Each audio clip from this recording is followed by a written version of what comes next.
अपनी ही पार्टी के विधायक को बताया भारतीय जनता पार्टी का एजेंट।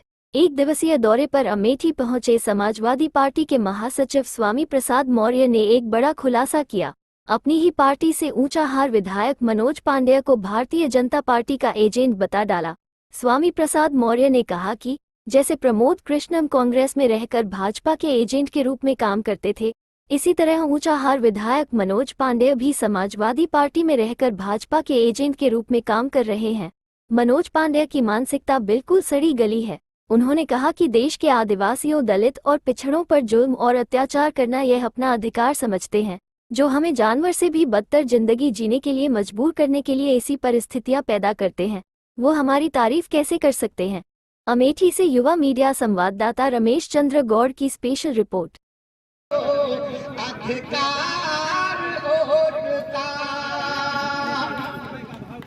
मुश्किल से मिला हमको ये अधिकार वोट का।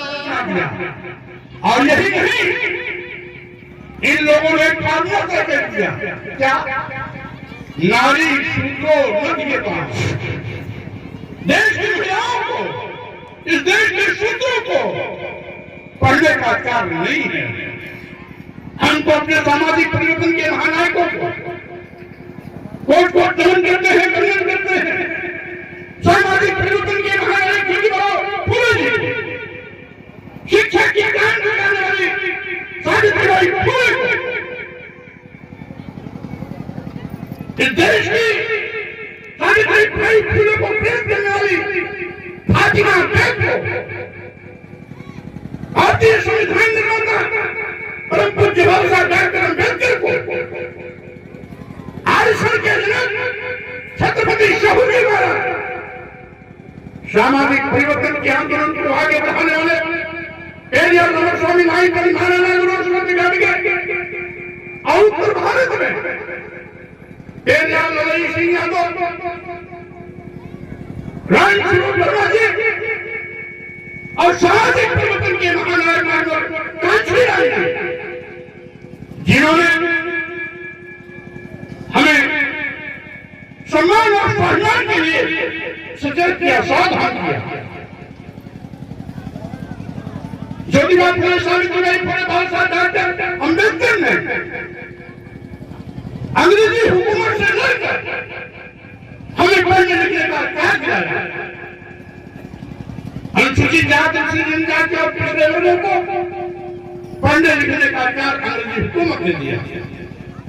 देश की महिलाओं को पढ़ने लिखने का अधिकार अंग्रेजी हुकूमत ने 1831 में दिया, 33 में दिया।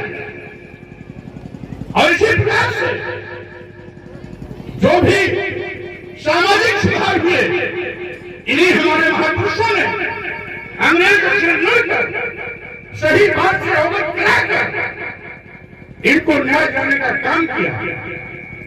देश आजाद हुआ, अवसर आया भारतीय संविधान बनाने का, जिसमें भारतीय संविधान की बहुत बड़ी जिम्मेदारी बाबा साहब डॉक्टर अम्बेडकर को अकेले निभानी पड़ी। यद्यपि संविधान निर्माता कमेटी में बहुत से विद्वान लोग थे, लेकिन कोई छुट्टी के बहाने, कोई बीमारी के बहाने एक एक करके सब अपना समय पास कर रहे थे। अकेले बाबा साहब डॉक्टर अम्बेडकर को रात एक भारतीय संविधान लिखनी पड़ी। और साथियों, आज भारतीय संविधान ने शिक्षा का हमें अधिकार मौलिक अधिकार के रूप में दिया, लेकिन ये लोग हमको गरीब लाचार बनाना चाहते हैं। आदेश की गरीबी है, लाचारी है, बदहाली है। क्यों? क्योंकि लंबे अरसे तक इस देश की 90% आबादी को शिक्षा से वंचित करने का पाप किया।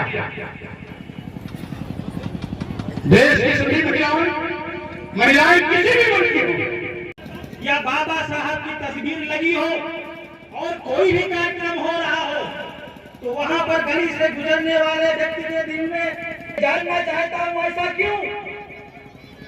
उनके दिमाग में ये बात क्यों नहीं गई कि जिन बाबा साहब को पेपर में नहीं दिया गया,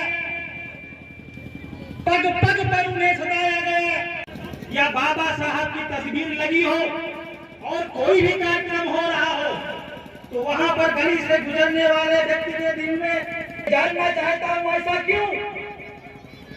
उनके दिमाग में ये बात क्यों नहीं गई कि जिन बाबा साहब को पेपर में नहीं दिया गया, पग पग पर उन्हें सताया गया। प्राण प्रतिष्ठा पर आपने सवाल उठाया, क्या कहेंगे इससे इस पे? पार्टी और इंडिया अलायंस कमजोर होगा? देखिए, आपने अगर प्रमोद कृष्ण जी को पिछले साल भर से सुना होगा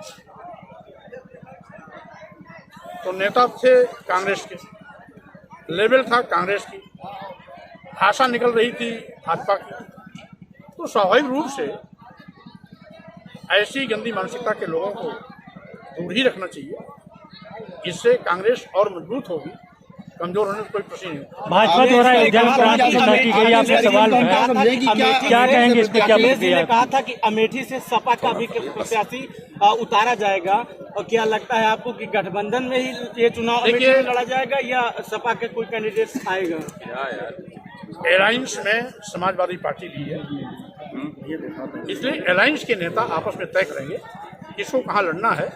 अभी कोई भी सीट तय नहीं हुई है, तय होगा इसकी अपने आप स्पष्ट।